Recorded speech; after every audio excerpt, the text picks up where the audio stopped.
What's up, guys? Welcome to Daily Dose of Reddit. This is your host, Zach, and today's subreddit is r/IDontWorkHereLady. This story's called, I Really Don't Work for the Court. Background. I used to work for a large county, a busy one with almost 25,000 civil service employees and 70-plus departments, all in various offices spread out across over 12-plus different large buildings. I was just one of many office minions. I did my job, mostly budgets for my one small office. It was years before I had a clue about what all those other offices did. However, occasionally I would run into people who assumed that the county badge I wore meant I'd automatically know the details of whatever specific department they needed support from. The setting. On this occasion, I had to park in the very back of this massive employee parking lot shared by two major county buildings. One building was the courthouse and its offices. The other was a large structure with a few dozen different county offices. I didn't work at either office. I was just headed to the large structure for finance training. I was still very new to the job, so I was a little more dressed up than most people. Slacks and nice shoes, trying to make a good impression everywhere. It was a busy area, lots of people coming and going, so when I saw the scruffy-looking guy on a sidewalk at the edge of the parking lot, I didn't think much of it. He looked slightly better than the homeless guys that wander nearby, so I assumed he was just someone else moving through the day, until I had this conversation. Here's the cast: me, scruffy-looking guy, various onlookers who just made it more awkward. The conversation. I parked and opened my door, but sat in the car for a few seconds, making sure I had everything I needed. Hey.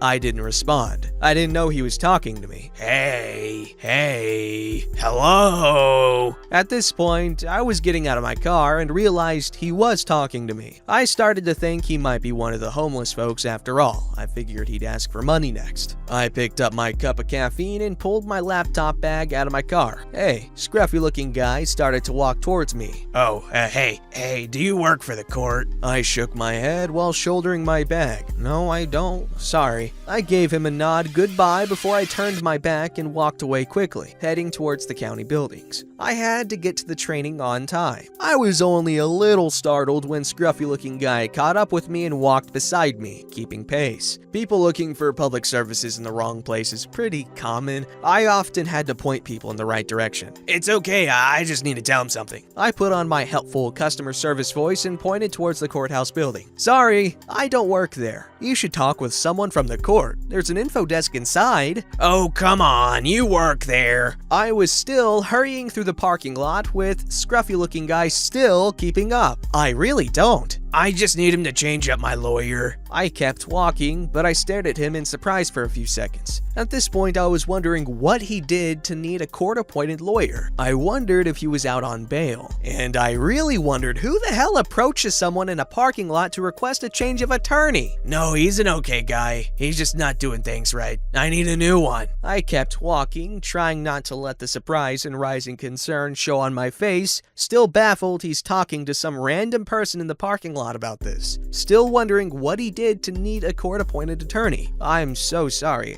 Really, I don't. Scruffy-looking guy continued to follow me. Come on, just help me out. It's your job. Me, now past the parking lot and trapped at a crossing light. The other people at the light were pretending not to listen, but I saw people pause and scrolling on their phones to furtively watch scruffy-looking guy and I really don't deal with that. You need to talk with the info desk at the courthouse. I'm talking with you. Can you tell him? No, I don't work for the court. I don't know how you... Stop. Just stop. Don't try that. You got a badge. That doesn't mean I work for the court. Anyone who works for the county has a badge. I gestured toward the people around us, waiting at the crosslight, most with badges. They all looked away and suddenly became very busy with their phones again. Scruffy-looking guy walked with me across the crosswalk and followed as I continued to the building. Stop playing. You work for the court, holding all that paperwork, dressed up and everything. Bet you're a lawyer. I'm not. You are, aren't you? No,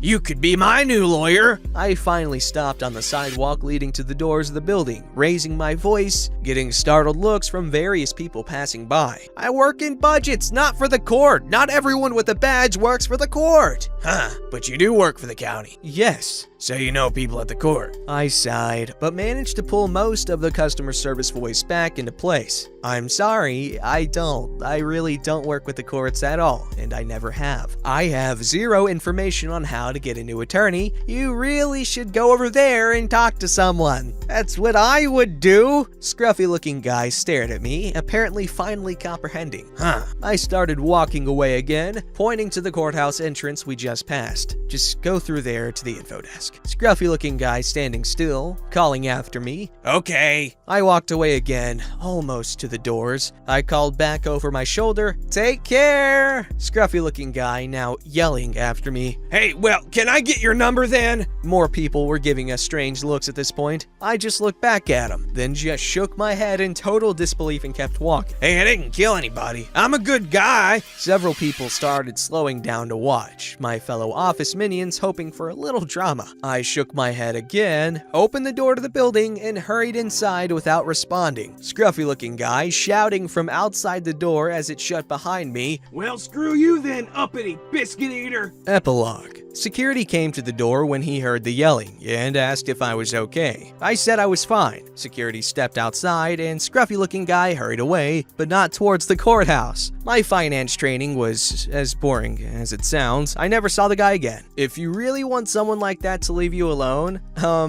I think the best thing to do first is to be like, obviously to say, oh yeah, I don't know what you need, I can't help you, da-da-da-da-da. But if they keep helping you, you can be like, you know what, actually, I might know someone, or I might be able to help you, and then give the most obviously ridiculous advice in hopes that they'll think you're just completely stupid on the topic, and then they'll leave you alone, because they don't want to waste their time with an idiot just like you.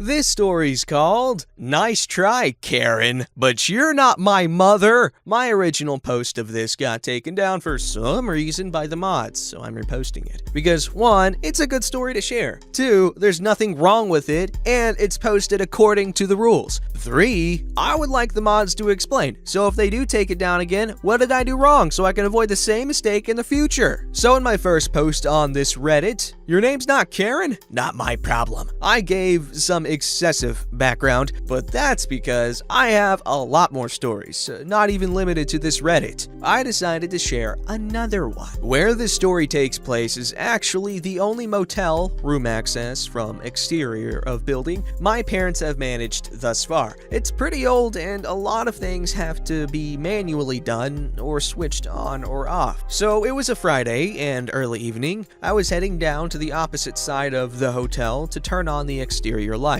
Electronic sign, parking lots, etc. This motel didn't have all doors with electronic locks, so the door I had to get through was an actual lock and key. So I'm walking down past all the rooms when a door behind me opens. I keep walking, barely throwing a glance over my shoulder. I eventually make it towards the end and am just about to pull out the key when I hear rapid footsteps. I turn around, stopping another wild Karen in her tracks. Alright, she didn't really look like a Karen, but I had been in the lobby when she checked in, and yeah, no doubt about it. For a second, she actually hesitates to talk, almost fooling me into thinking, oh great spaghetti monster, was I wrong about her? Ha! Nope. Karen begins to berate me for not being behind the desk and getting her food. What the hell? It's a motel. Where does she think she is? La expensive hotel? I tell her in a mocking way, since I honestly gave zero loves about what she thought. Oh, sure, let me just snap my fingers and conjure food from the non-existent kitchen, Your Highness. She did not like that. I was sure she would start yelling at me for mocking her, but nope. You're a witch? Once more, I ask, what the hell?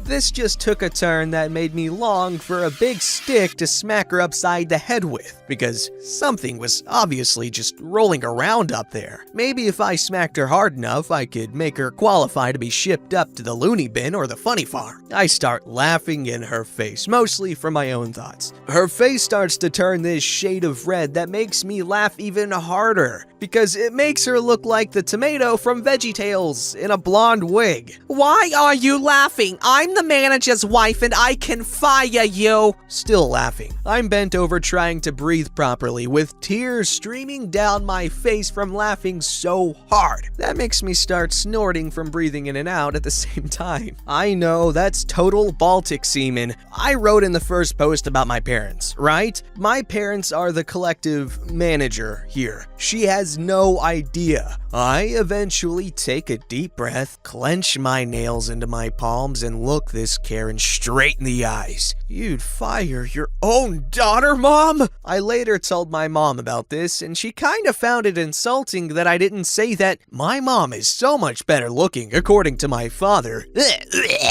Karen looked so dumbfounded by what I'd said that I have to actually turn my head towards the side completely so she's out of my line of vision so I don't start my laughing fit again. She huffs angrily and walks away. I turn on the lights and think that's the end of it. Nope! The morning shift typically has to clean up breakfast, and since I was helping my dad, who at the time was suffering from something unknown in his legs that made it painful to walk, I was the one that was cleaning up breakfast. It's from 6 to 9, and it was about 15 minutes from 10. I was just wiping down the counter now. Nothing was left from breakfast on the counter, except for coffee for guests. I go into the back office and start washing dishes, which means that my dad has to keep his ear out for the door chime to go off, signaling that someone has come in. I am in the middle of washing dishes when I hear yelling from the front. I'm greatly concerned for my dad and rush towards the office, grabbing my phone from the desk in case I had to call 911. I didn't. Lo and behold, Karen had arrived. She was yelling at my dad about how there was no breakfast set out, how he was a crappy employee, and how she knew the manager. Yeah, well, she did. She was talking to him after all. My dad kept trying to explain breakfast hours were over and they were under no obligation to keep it open for her, even pointing to the sign right behind his head that stated the hours too. Karen was not having it. She saw me as soon as I walked in. And your employee cussed me out last night when I was simply asking for directions. No, she didn't say cursed at me. I have to do the whole nail in palms trick to not start laughing at the memory because I would no doubt get in trouble for that. My dad turns to me and gives me this questioning look. I shake my head and shrug. Ma'am, she's none. I want her fired right now. Well, as we say in the industry, the customer is unfortunately always right. My dad turns to me, his face away from Karen, and gives me a grin before saying, "You heard the lady. You're fired." I give him a returning grin. Okay, Dad, I'll go finish the dishes.